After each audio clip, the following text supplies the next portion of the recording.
د ټول دین تمام احکامات وای دا ضروری نه دي، هغه ضروری نه دي، هغه ضروری نه دي، هغه ضروری نه دي، څه ضروری دي؟ وای بل انسان ته تکلیف نه رسي. د مفتی صاحب خبره لګواوري تهجد ضروری نه دي، نامن الله ان دیګره ځوړند دا ضروری نه ده، درې زره تسبیح پیدا کول دا ضروری نه دي، ذکر اسکار کول دا ضروری نه دي، بار بار حج او عمره کول دا ضروری نه دي. ضروری داري چې ستا د وجنې مسلمان ته تکلیف نه رسي. بس دا څو خودلې چې قرآن او سنت کې چې چا ګیرا هغه دونه ودین دا جنت ته راکاږي دا ګیرا مسلمان په هغه سړی دی هغه د الله اسنو دا هغه د جمع نشاط تکلیف نه رسي. دا اصل فیسبوک पे चलो know post راغې ټایټل کې لیکل هو बहुत बेहतरीन तकरीर تو زمان زړه کې راغې یو ګورم کمی بهترینی خبرې پکې کړې دي مفتی سے نو ما کلیک کو ویډیو شروع شو نو هغه کې دغه خبرې وي چې تهجد ضروری نه دي، ګیره وګدول ضروری نه دي، بار بار حج او عمره تل ضروری نه دي، ذکر اذکار ضروری نه دي، درې زره والا تسبیح هغه ساتل ضروری نه دي، تهجد ضروری نه دي.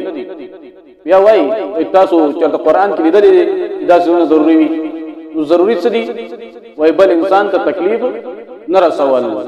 نو دا خبره ټیک ده چې بل انسان ته تکلیف نه رسول دا هم ضروری دي، او دا نور چې کوم احکامات د بیان کو او نفي کو چې دا ضروری نه دي دا په ډیر زیات ضروری دي.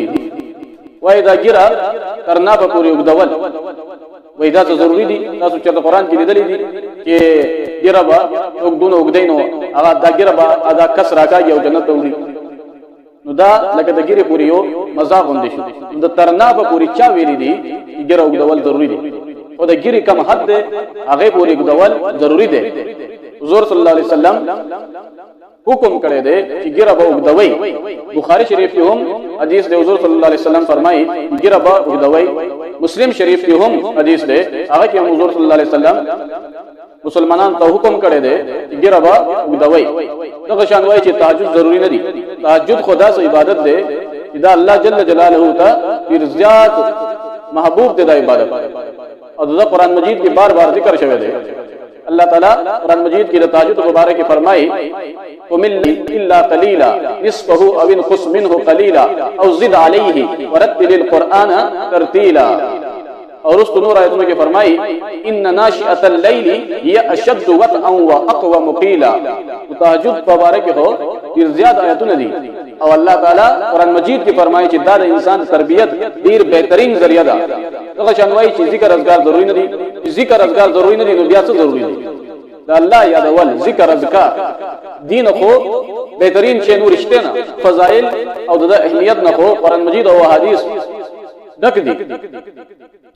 اللہ تعالیٰ قرآن مجید کی فرمائی ذکر بارے کی کہ دا با ہر حال کی کوي یو حال کی کم نه پری دی قیاما وقعودا وعلى جنوبهم واکتا سو ولاړی او کناسی او کډړه لګولې وي نو هر حال کې با ذکر کوي. نو تهجد ذکر او دا نور دې ټول سره انسان تربیت کیږي. نو دا بنیادی سيزونه دي، دې سره د انسان تربیت کیږي. دین بعد چې انسان کله معاشره ته وځي نو هغه ښه کارونه کوي. نو چې دا جوړې ته ولا کټکه نو ونه بیا څنګه ودرېږي؟ دا خو داسې شو چې ته د ونې تمام جوړې کټ کی او بیا ونه وګرځيږي نو ته شکایتونه شروع کی دا ونه ولې غورځي؟ او تا خو ټول جوړې کټ کړې نو ونه باندې غورځيږي.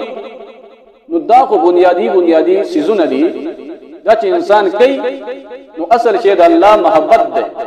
نو د الله محبت لکه سوا کیږي، چې کله لکه د الله محبت سوا شي د انسان تعلق الله سره مضبوط شي نو بیا هغه هر کار کې د الله رضا لټي. نو کله چې هغه هر کار کې د الله رضا لټي نو هغه بیا انسانان سره زناور ته هم تکلیف نه رسي. نو د دین یو حکم ثابتول او د نور تمام احکاماتو نفي کول دا د دای کار نه ده، دا د دین بیانولو طریقہ نه ده. دا دین ته فائدہ نه بلکې نقصان رسول ده. نو مفتی صاحب ډیر زبردست انسان دی، ډیر ښه عالم دی، د بیانات اوري او چې څوک اوري هغه لږ سوچ دی کوي، لږ دی عقل نه کار والی دې څه وایي. دون خو هر انسان ته هر مسلمان ته معلوم دی.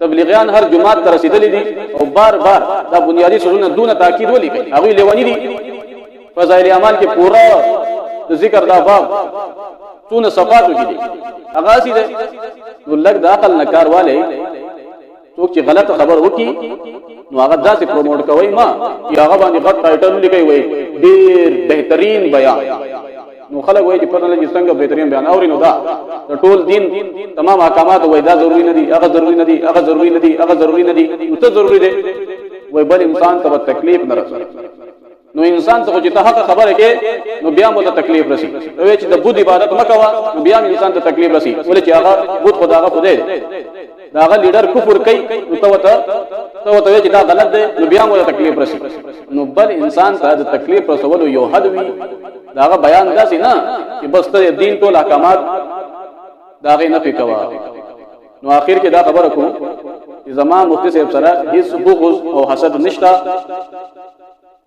زه مفتی صاحب سره ډیر زیات مینا کوم او د مسلې وضاحت کول دا زما فرض دی او حق قبل ول دا د هر مسلمان فرض دی نو ما خپل فرض ادا کوم نو تاسو یې ځان پوه کړئ حق قبول کړئ دا تاسو فرض دی والسلام